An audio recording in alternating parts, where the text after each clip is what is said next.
Hello YouTube, TWK here, and welcome to my stream of conscious style video on the latest from Insomniac, Spider-Man 2, and I'm not going to sugarcoat it. This game rules. No, this game rolls ass. No, this game rolls every ass to ever exist, and on top of that, Insomniac, in my opinion, just me, has surpassed Rocksteady as the undisputed champions of superhero video games. And no, this has nothing to do with Suicide Squad, even comparing this to the best Arkham games. I prefer Insomniac Spider-Man games, and hopefully by the end of this video, you'll see why. First off, the gameplay. Traversing through New York has never felt so amazing, and I just noticed the pun. Frick. Anyways, on top of usual web-swinging goodness we've come to expect, these deities amongst normal humans have included the legendary web wings to allow gliding through the city that never sleeps. Combining these two methods is seamless, and my words cannot do justice to how great it all feels. Like, seriously man, these devs really get the most out of the PS5's DualSense controller. The combat, while nothing life-changing, still feels pretty good. During my first playthrough, it took a while to get used to how the devs have limited how many gadgets and abilities we have. On the flip side, we have two Spider-Man to play as, Peter Parker and Miles Morales, and they both have their own abilities to make them feel unique. It should be noted this is a New Game Plus playthrough, so there will be spoilers via gameplay suits and mid to late cutscenes. Probably should have said that earlier, oops. Speaking of suits, holy hell, there are a lot, like a lot. On top of all the different designs, several come with extra color variants, making almost every playthrough feel super unique. Almost forgot to mention the stealth sections.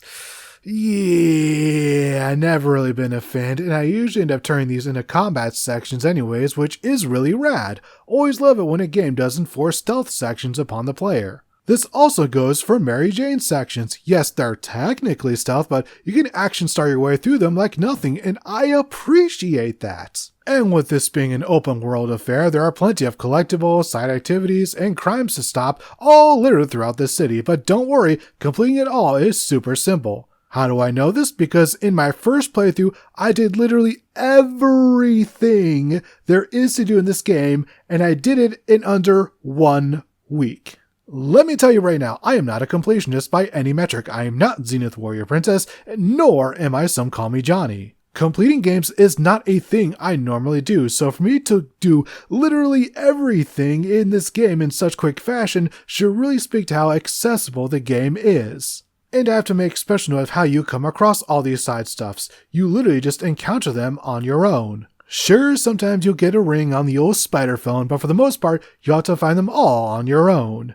No Ubisoft towers needed here. Now for the story. Our narrative follows Peter Parker and Miles Morales as they attempt to find a balance between their lives as Spider-Man as well as trying to be just normal people. One thing I really appreciate is how they showed Aunt May's death affecting Peter, because on top of the emotional toll, there's also a financial one. Yeah, old Pete got settled with all her debt. Thanks, capitalism.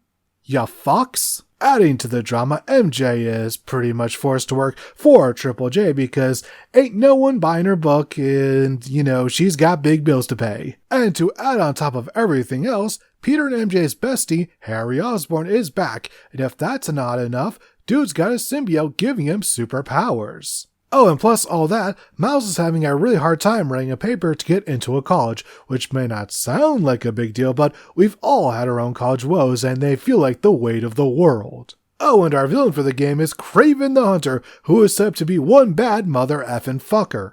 How bad? Dude kills Scorpion as well as other villains off screen. They said you were a killer. Imagine my disappointment.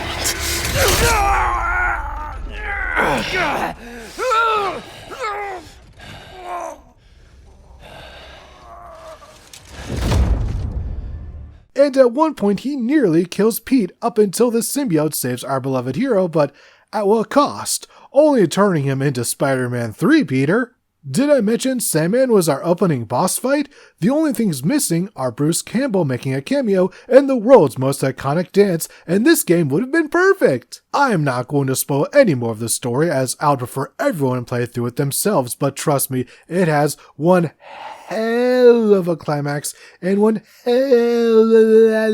I'm not sure what noise I'm making, but it has one hell of a surprise that you'll get all 19 inches of. Overall, Spider-Man 2 is basically everything I wanted it to be. Bigger, badder, and better with almost no fluff. I know there are people that hate any and all walk and talk segments whenever they're featured in a video game, but the dialogue is written and performed well enough for me not to mind. And on top of that, they provide a nice break from the action. You can't have 100% non-stop thrills because that is how you get burnout. And that's the video. Hope you all enjoyed it. As for next time, I'm having a hard time deciding the next video, so I guess it'll be a surprise for everyone what video game I'll be reviewing next. Thank you all for watching, and hope that you have a perfect rest of your day.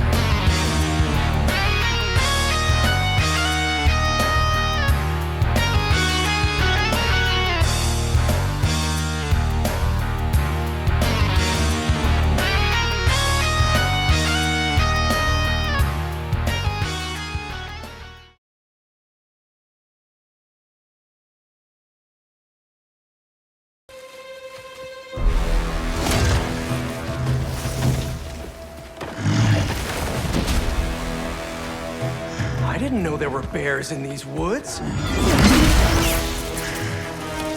Okay, before we get down to business, there's something I have to tell you. I'm fresh out of honey.